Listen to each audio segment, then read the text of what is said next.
안녕하세요. 매일신문 아나운서 임수빈입니다.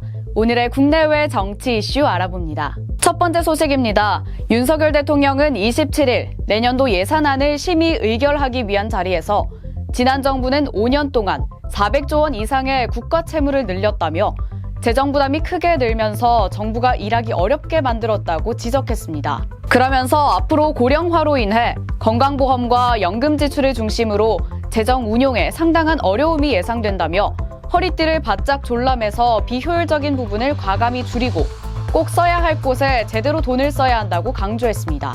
더불어 배우자 출산 휴가를 20일로 확대하고 육아휴직급여도 대폭 인상하겠다고 밝혔고 보건의료 분야에 대한 재정 투입도 약속했습니다. 대통령실은 더불어민주당이 윤석열 정부의 독도 지우기 의혹에 대한 진상조사를 착수하기로 한 데에 대해 있지도 않은 독도 지우기를 왜 야당이 의심하는 것인지 저희를 묻고 싶다고 말했습니다.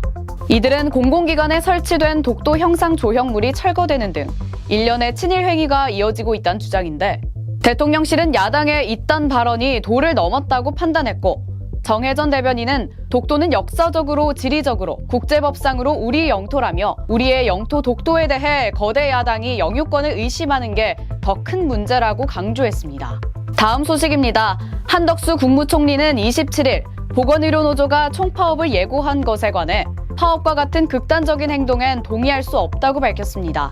한 총리는 27일 정부 서울청사 보건의료노조 파업 관련 관계 장관회의를 주재한 자리에서 한 총리는 코로나 팬데믹부터 전공의 의료 공백 상황에 보건의료인들은 오로지 국민과 환자들을 위해 본인 생활까지 뒤로하고 환자 곁을 지켜주고 있다고 밝혔습니다. 이어 정부는 어려움도 개선 필요성도 너무 잘 알고 있지만 국민의 생명과 건강을 돌보는 분야이기에 파업과 같은 극단적인 행동엔 동의할 수 없다고 전했습니다.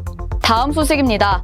한동훈 국민의힘 대표는 27일 취임 후 첫 현장 일정으로 한국거래소를 방문했습니다. 한 대표는 자본시장 관계자들과 가진 현장 간담회에서 국민의힘은 개인 투자자를 보호하고 응원하고 싶다고 강조했습니다. 또 밸류업은 기업들이 하는 것이지만 그 기반과 토대를 만드는 건 공적 책무라며 오버하지 않고 역할을 제대로 하는 여당이 되겠다고 말했습니다. 한 대표는 이어 증시 전체를 밸류업하는 방안에 대한 많은 아이디어와 뜻을 모아달라고 덧붙였습니다.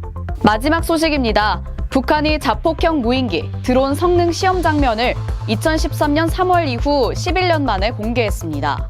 특히 이번에 공개한 자폭형 드론은 유도 방식과 비행 성능 그리고 정밀도 등에서 과거 노출한 드론보다 몇 단계 진화한 것으로 군은 평가하고 있습니다.